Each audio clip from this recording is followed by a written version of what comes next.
we need to determine if this statement is true or false. For any numbers x and y, where x is greater than 0 and y is greater than 0, then x plus y squared equals x squared plus y squared. So I'm going to look at this statement, and in order to determine if this is true or false, I'm going to try an example. Maybe it will be my counterexample. We shall see. So I'm going to set this up. X plus y squared equals x squared plus y squared. Let's pick some values for x and y.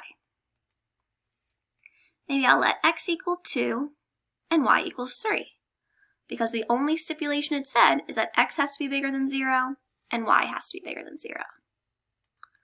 So I'm going to pick two numbers, and let's see what occurs. 2 plus 3 is 5, and 5 squared is 25.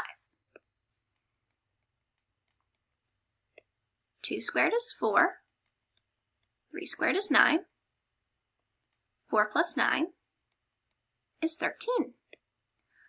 I see that these are not equal.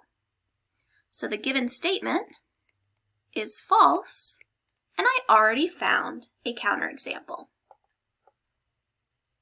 There are many other possible counterexamples for this solution, but like you saw, I just picked two different values and tested them out.